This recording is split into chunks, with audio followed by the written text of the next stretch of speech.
NHADCH 10.1 I had outdoor summer training, Part 1. The sun shines brightly into the classroom. Both the teacher who's standing in front of the blackboard and the students who sit behind the desks wear the summer outfits and uniform, feeling nice and breezy. Among them is a dude in a summer hoodie and flashy swim trunks. Moreover, the zipper is pulled all the way down, and he's not wearing a shirt. Does this guy think he's already on vacation? Showing off muscles when it's sweltering. Go dive into the nearby river and never return. Apart from the fact that I don't have as much muscle, I'm not jealous. That's right. Damn it. When I'm under particularly strong sunshine, my skin starts to burn quickly. So I have to wear a thin cardigan, long-sleeved shirt, and breezy long pants even during the summer. So I never get to have a nice tan, even though I'm usually outdoors. The girls are all jealous of my pale skin, but I'm not at all happy. It's the color of light snow. Tell me what kind of man would be pleased about that. I sigh heavily. I'm depressed. And now, summer has finally arrived. That event also occurs in the summer. I shift my attention back to the classroom. The teacher in charge is explaining an event that will occur in 1 week, summer outdoor training. As I listen to the teacher talk, I try to recall my excitement while playing Arcadia. That was a fun time. I didn't have to suffer back then. Currently I am not excited, but rather anxious and afraid, stomach churning. From my memories, this upcoming event is hard to beat. Here's an overview of what's to come. In the summer of the 3rd grade, there will be a school event called Summer Outdoor Training. It'll last for 3 days and 2 nights. Basically, an event where people practice what they have learned up until now in a remote mountain, where they would not disturb other people. Sounds fine to me. The problem comes during the 2nd night of training. An event that's always incorporated into these sorts of school-related summer activities, the test of courage. It's an event that makes you keenly feel that it was a pain to plan all the details out, so you just go with whatever, and the teachers are too busy to help out. By the way, I hate it. It's too scary to go to the bathroom at night. But no one else is scared besides me. Those who say they're not afraid are lying. But though I'm not fine with it, that's not the problem. The real problem is the 3 bullies. And Leanne. At Alfred's recent height spurt, Leanne and the 3 bullies would devise a plan to take down this person who's growing fast like a high-speed highway. When the teacher asks for help for the test of courage, Leanne will undertake the troublesome supporting role. But that was so that when it's Alfred's turn, they'll pretend to scare him and push him off the cliff. So scary. But sometimes kids do terrible things. And Alfred, who was shoved off a dark cliff all alone, will cry out for help. The scenario that Leanne and his 3 goons thought up is terrifying, where simple, clear, child-specific cruelty is glimpsed. Still, I don't think he'd be the type to cry. More likely, he'll be quietly angry. How scary. This is just the beginning. From here on is the main event that will cause my stomach to wreak havoc on me. There's a demon-repelling fence on this side of the cliff. So that area is relatively safe as long as you don't cross the fence. Of course, if there's a powerful demon or a bloody and ferocious demon, that's a different story. Read this at perpetualdaydreams.com. Also, there's no such limitations on the other side of the fence. It gets better. The place where Alfred falls is near a nest of demon dogs. Surrounded by tens of starving demon dogs, he must fight his way out alone. By the way, I failed this event twice. If you don't navigate well, you'll be swarmed from all directions and chased down. And eaten alive. Then, the words "game over" will appear on the screen mercilessly. I shiver. If it's just a game, then I can keep trying until I beat that part. But in this world, there is no redo button. If you die, then it's just game over for you. I'm troubled thinking about how to avoid such a dangerous event. The problem is that if I do manage to avoid it, the storyline might diverge into something I have no knowledge of. If we follow the plot, after Alfred defeats the demon dogs, he will receive an item that is integral to the main storyline. Nearby the den of demon dogs should be the scorched and weathered corpse of a priest. And next to the corpse should be a ring. Goddess Faulty's ring of divine protection. This event item is absolutely essential in order to obtain the Sword of Dawn and Twilight. Without the ring, you won't be able to reach where the sword is held, let alone defeat the Goddess Faulty, who is the guardian of that sword. Needless to say, it's an extremely critical ring. And without the Sword of Dawn and Twilight, you can't take down the Demon King. So if I avoid the test of courage event, that means Alfred will not get the ring. Which in turn means he won't be able to defeat the Demon King, leading the future to a bad end. Now that I've thought about it, not avoiding this event is the best course of action. However, after Alfred's been pushed down the cliff, I'll have to rely on him. Whatever he does, he has to clear the event in one try. Because if he dies, it's over. I can't let him die. I have to think of a way to help him clear the event safely, but right now, I can't think of a single thing. My stomach hurts. Translated by Sleepchaser. TLCED by Cheesaholic. NHADCH 10.2. Vacation time. The bully trio and a few boys and girls surround me, so lively and innocent that it made me envious. Leanne. I'm looking forward to it. I get to be together with Leanne for 3 whole days. Staying overnight with Leanne, I can't wait. I can't wait. Right, I say, forcing out a smile. It took incredible effort to make it not look stiff. The classroom is already up in a fuss. In the face of an upcoming dangerous situation that could impact the safety of the world, I can't find it in myself to feel at ease as if this were just an ordinary school trip. I'm not even sure how to describe how I feel. I guess gloomy is the best way to put it. How's Alfred doing? He's just a kid after all, so he should be pretty pumped for the school trip. As my friends chatter about the sweets and clothes they'll pack, I glance sideways at the seat by the window. Alfred's seat. There were also a few male and female students nearby him, making the surrounding fun and noisy. Those golden locks that seem to trap the light of the sun are conspicuous even among so many students. Oh, is the crowd around him as large as mine? He's just cruising along so smoothly. Truly the future hero. The future hero peers out the window, his face sporting an annoyed expression. Him. I knew it. As I thought. He's probably thinking that he has to skip his part-time job and not see the church for 3 days. Yeah, that must be it. But there'll be disaster if he doesn't go. The fate of the world is resting on his shoulders. The sleepy clear blue eyes that once stared out the window suddenly aim at me. Gah. Our eyes met. I desperately try to hold down the cold sweat threatening to soak my back. So scary. I can't read the emotions in his gaze. Not to mention, he's staring. For the time being, I'll just bring out my usual cheeky smile. The trick is to raise the chin just a bit. I manage to do it in pressing times. A well-shaped golden brow arches. He's still looking at me. I can't look away. If I do, it'll be my loss. What do I say? Yeah, there should be a classroom scene like this where Leanne has a line of dialogue. Dangerous, so dangerous. I was distracted by his eyes and almost forgot this. He. Isn't that good, Alfred? I say. A trip that you don't have to spend money for. Of course you're coming, right? Say that you'll go. You will. If you don't, I won't forgive you. I mean, it'll be troublesome.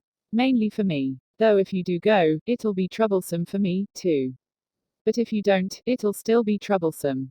This contradiction is very tiring. All the while, Alfred's unreadable blue eyes continue to stare at me. You want me to come? Whoa. He asked me. Hold on, there's such a development. Since so much time has passed I cannot remember the details. So I don't know. That's why I'm saying, I'm bad at dealing with Alfred.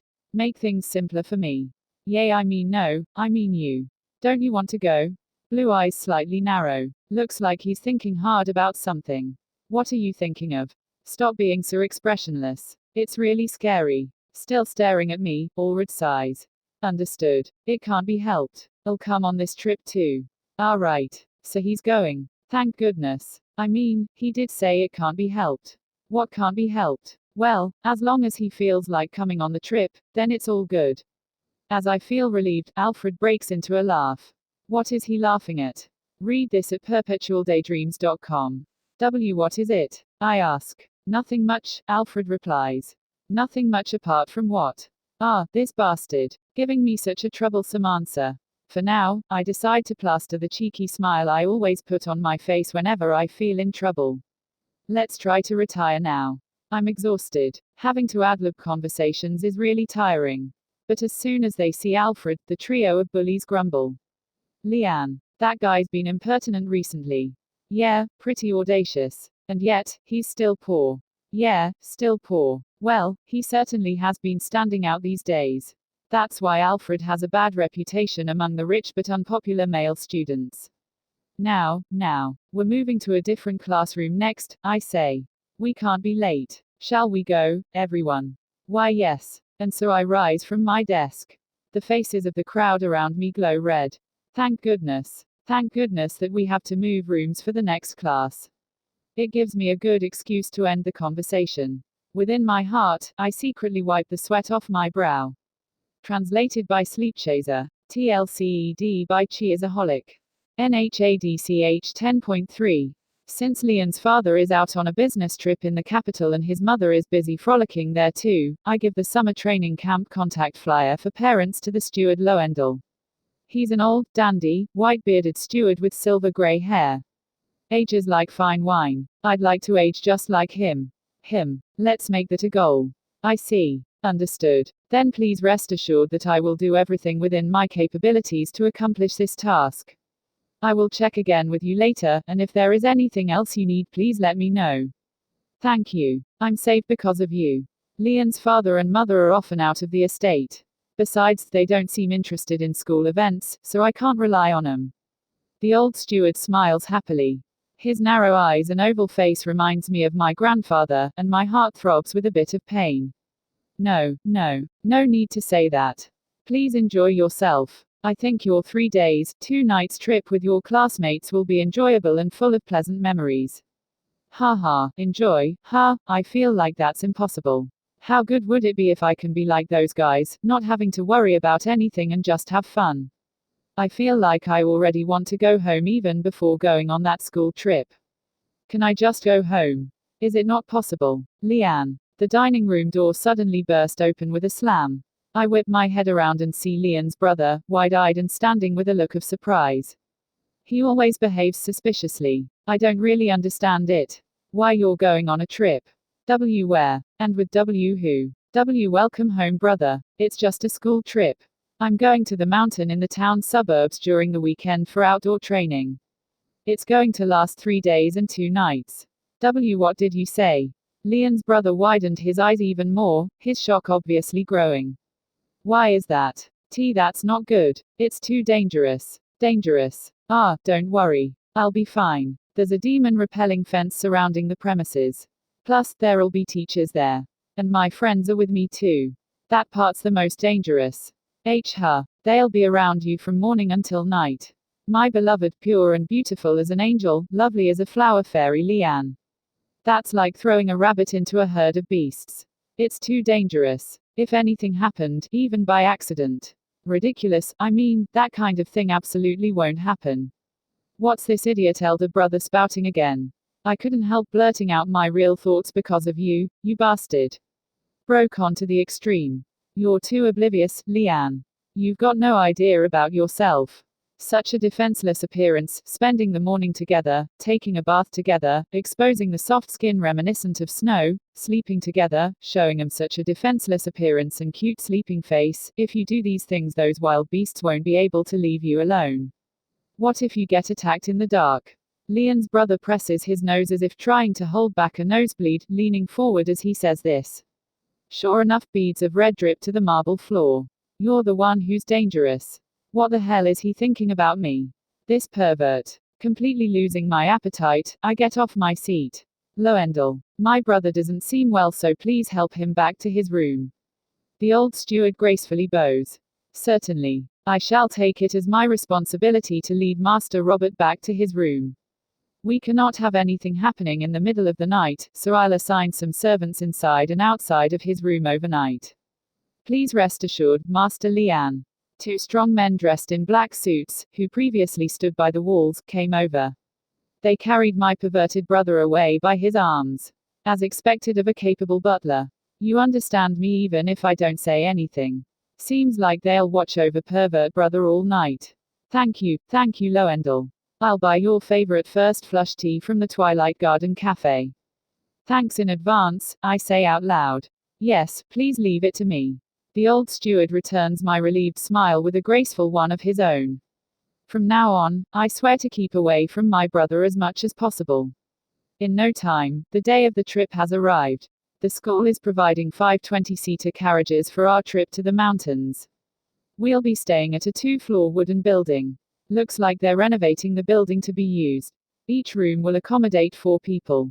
Read this at perpetualdaydreams.com. Perhaps the teachers felt nervous, but they decided to room the rich with the rich, below middle class with below middle class. And of course, Leanne and the bully trio have also been assigned the same room, joking. We weren't. Apparently, that pervert brother pulled some strings and got me my own private room. How worried can you be? You're the only one with impure thoughts. When I tell my homeroom teacher that I'm fine sharing a room, he denies my request. According to him, if my family finds out I had to share a room, the huge donations to the school will end. He didn't have to go that far. I repeat, just how worried are you? The most dangerous thing here is obviously you. Wah, it's too bad. Too bad. Yeah, too bad. The 3 bullies are already half in tears.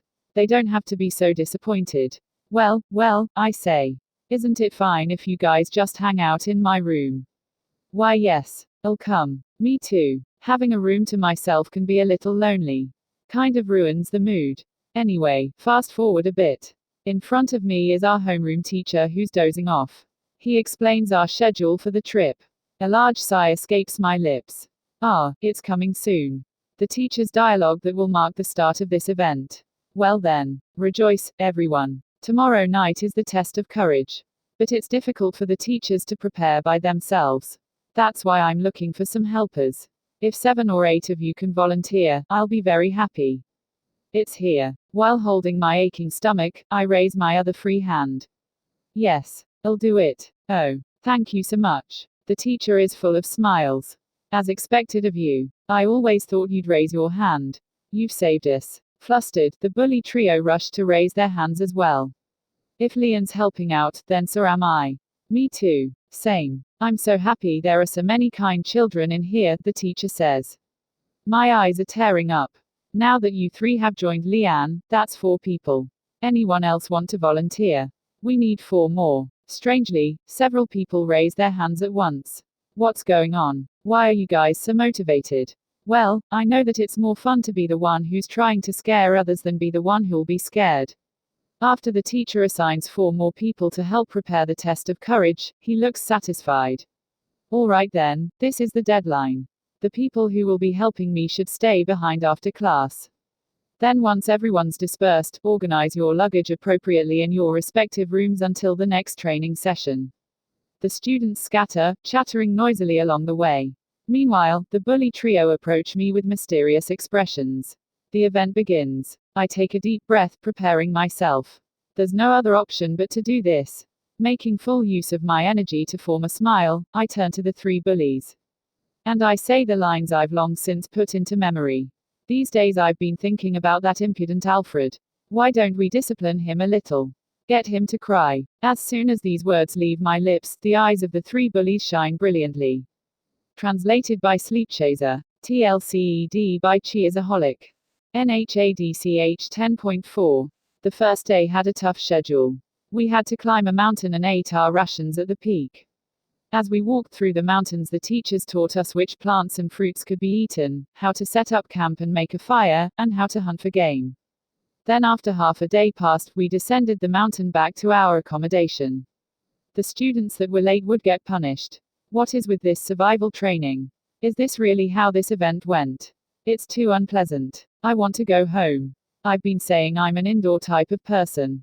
By the time I return to our lodging, I'm extremely exhausted.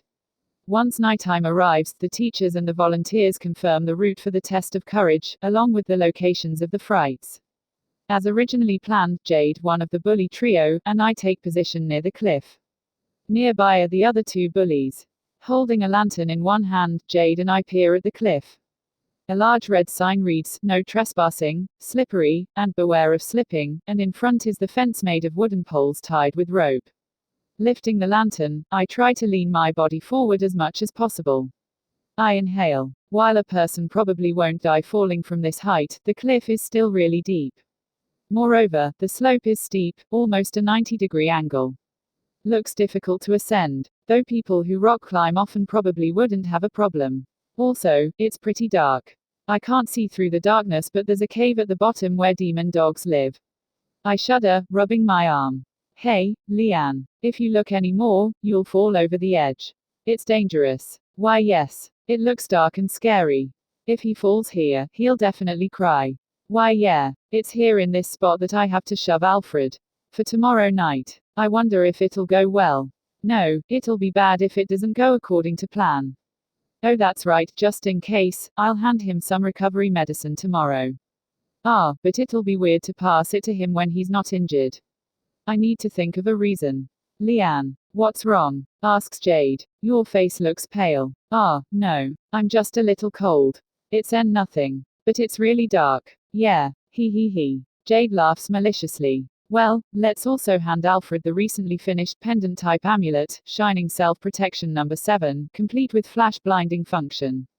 There's a lot of things I want to give him, but the training sessions are too exhausting. Not to mention, there's always a crowd around Alfred, so I haven't even had the opportunity. I need to give these items to him soon. I rub my churning belly. The schedule was so packed until it was time to go to bed. Who was the one who thought of this? In the end, I just had no opportunity to pass Alfred the items. Tomorrow. I still have time. I'll give them to him tomorrow. Speaking of which, occasionally when Alfred catches sight of me, it looks like he has something he wants to say. I wonder what it is. It makes me feel worried, but since there's always so many people around us, I never had the chance to ask him about it.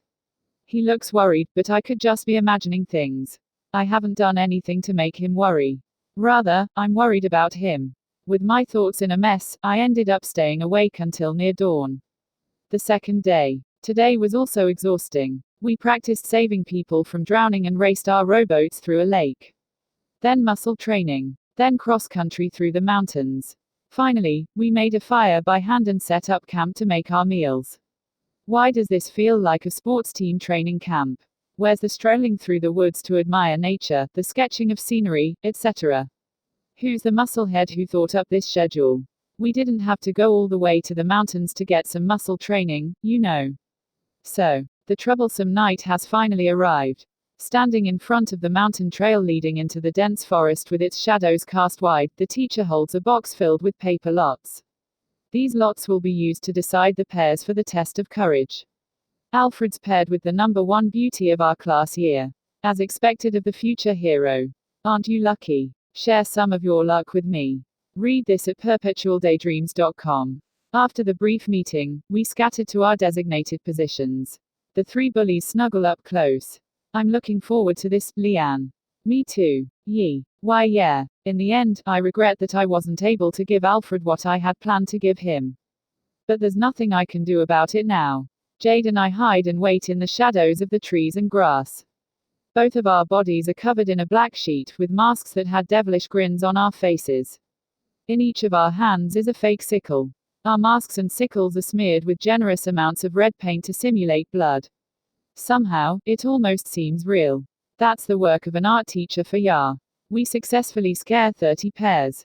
Then from the other side of the trees, my eyes caught the sight of a blonde head, the golden locks standing out even during the night. He's here. I turn silent. Swallow. By Alfred's side is a girl in high-heeled sandals. Her long hair is puffy and maroon, her dress short with spaghetti straps. The girl rumored to be the hottest babe of this year's class. Long, dark eyebrows, large eyes that are raised. She looks like a cute little devil. She's certainly very cute, but I think her shoes and her thin clothes aren't appropriate for spending time on a mountain. I wonder if it's hard to walk with high heels on such bumpy and steep terrain. You okay over there? The girl clings tightly to Alfred's left arm. I'm not jealous of this bastard, okay. Wait, you guys are too close. Keep a bit of distance, why don't you? Anyway, I'm absolutely not mad, okay. I signal to Jade. My heart's pounding in my chest and I have a headache from lack of sleep. Please, let this event go well. I beg of you. Swinging our bloody sides, Jade and I burst out into the open. The girl screams. Alfred's eyes are also wide open. Such an unusual sight. All right, things are going well. Jade chases after the girl with his side raised. The girl sobs as she runs. Well, of course she's scared. I also know how terrifying the devil mask looks. Even though I watch the art teacher make it, it still scares me a bit. It feels like if I don't exercise it, I'll be cursed by it. The girl reaches the cliffside first. Jade and I wanted to pressure the all-important Alfred towards the cliffside, but though we push him, he barely moves forward. The girl's in a confused state and it's dangerous for her to keep running. Sure enough, she trips on her own 2 feet, a scream escaping from her lips. One of her heels is broken, getting caught in a tree root. She falls on her back, heading towards the fence. The rope hits her back, and starting from there, her thin body draws a large arc. I think this is bad. Hopping on a coffin prop, I thrust my hands out to shove the girl to safety. Then the fence post breaks from the weight of 2 people. The other half must be rotten because it broke so easily. The rope splits off in the air. I fall off the cliff. It wasn't Alfred that fell, but me. Translated by Sleepchaser. TLCED by Chiazaholic.